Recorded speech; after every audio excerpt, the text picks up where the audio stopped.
ಕುಂಭಮೇಳ ನಡೆಯುತ್ತಿರುವ ಪ್ರಯಾಗ್ರಾಜ್ಗೆ ತೆರಳುತ್ತಿದ್ದ ರೈಲಿನ ಮೇಲೆ ಯಾತ್ರಿಗಳ ಗುಂಪೊಂದು ಕಲ್ಲು ತೂರಾಟ ನಡೆಸಿರುವ ಘಟನೆ ಮಧ್ಯಪ್ರದೇಶದ ಛತ್ತರ್ಪುರ ಜಿಲ್ಲೆಯಲ್ಲಿ ನಡೆದಿದೆ. ಪ್ರಕರಣ ಬೆಳಕಿಗೆ ಬಂದಿದೆ. ಘಟನೆ ಝಾನ್ಸಿ ಜಿಲ್ಲೆಯಲ್ಲಿ ನಡೆದಿದೆ. ಘಟನೆಯ ವಿಡಿಯೋ ಸಾಮಾಜಿಕ ಜಾಲತಾಣದಲ್ಲಿ ವೈರಲ್ ಆಗಿದೆ. ಸೋಮವಾರ ರಾತ್ರಿ ಘಟನೆ ನಡೆದಿದೆ.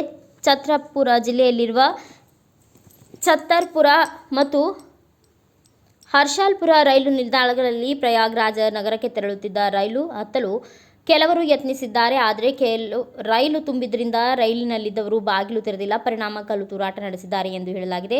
ಬುಧವಾರ ಮೌನಿ ಅಮಾವಾಸ್ಯೆ ಇರುವ ಕಾರಣ ಹೆಚ್ಚಿನ ಜನರು ಕುಂಭಮೇಳದಲ್ಲಿ ಭಾಗಿಯಾಗಲು ತೆರಳುತ್ತಿದ್ದಾರೆ. ಹೀಗಾಗಿ ರೈಲುಗಳು ಜನರಿಂದ ತುಂಬಿ ಹೋಗುತ್ತಿದ್ದು, ಇಂತಹ ಘಟನೆಗಳನ್ನು ತಪ್ಪಿಸಲು ಕಠಿಣ ಭದ್ರತಾ ವ್ಯವಸ್ಥೆಗಳು ಮತ್ತು ಕ್ರಮಗಳನ್ನು ಕೈಗೊಳ್ಳಲಾಗುತ್ತಿದೆ. ಅಲ್ಲದೆ ಪ್ರಯಾಗ್ರಾಜ್ಗೆ ವಿಶೇಷ ರೈಲುಗಳನ್ನು ಓಡಿಸಲಾಗುತ್ತಿದೆ ಎಂದು ಅಧಿಕಾರಿಗಳು ತಿಳಿಸಿದ್ದಾರೆ.